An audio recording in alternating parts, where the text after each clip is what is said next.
이번 회견에 대해 국민의힘 내부에선 기대와 우려가 동시에 터져나오고 있습니다. 추경호 원내대표는 자신이 국민과 소통 기회를 일찍 가져달라는 당내 여론을 전달해 윤 대통령이 받아들였다며 기대감을 드러냈습니다. 제가 어제 대통령실에 다녀왔습니다. 와서 말씀을 전했고 가급적 국민과의 소통의 기회를 일찍 가지시면 좋겠다. 그리고 당초에 11월 말경 이야기가 나와서 그보다는 훨씬 이런 시점이면 좋겠고 아마 참모진들도 같은 건의를 한 걸로 알고 있습니다.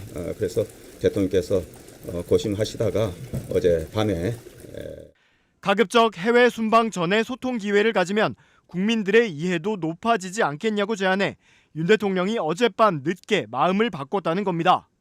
하지만 여당 내에선 또 지난 4월 의료개혁 담화 같으면 어쩌냐는 불안감도 적지 않습니다.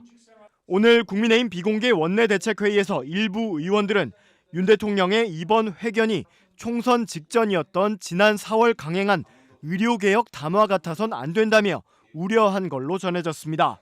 그때 당시에 총선을 뛰어본 사람들은 아는데 예. 많은 사람들이 그 담화를 보면서 아 이번 총선은 끝났구나라는 한숨을 내쉬었던 기억이 납니다. 하하. 그래서 이번에 대통령께서 7일날 하는 기자회견이 예. 본인의 정책적 내가 이렇게 좋은 의도로 정책을 이렇게 시도하려고 했다라는 그런 설명에 그치면 예. 그러면 그 후폭풍이 더 커질 것 같아서 사실은 걱정이 많이 됩니다.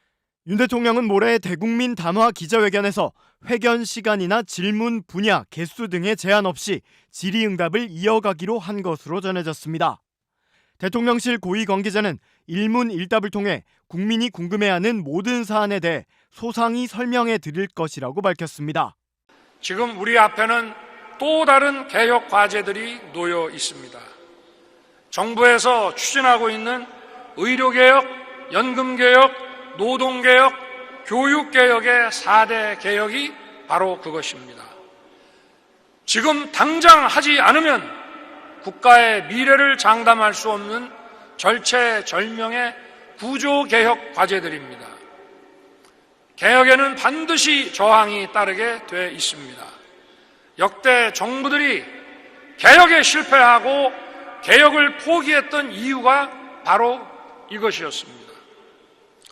저와 정부는 이러한 저항을 맞서며 절대 포기하지 않고 국가의 미래를 위해 우리의 미래 세대를 위해 반드시 완수해 내겠습니다.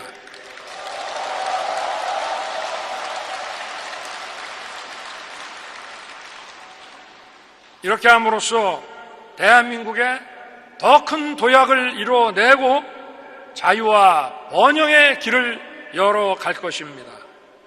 올해 신년 기자회견 대신 KBS와 대담에 나선 윤석열 대통령. 작년 연말부터 불거진 김건희 여사의 명품백 수수 의혹에 대해 사과한다는 말 대신 박절하지 못했다는 표현을 썼습니다.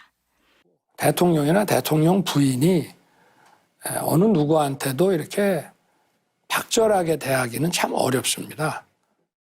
야권은 즉각 공무원들이 뇌물을 받아도 민원인을 박절하게 대할 수 없어서냐고 비꼬았습니다.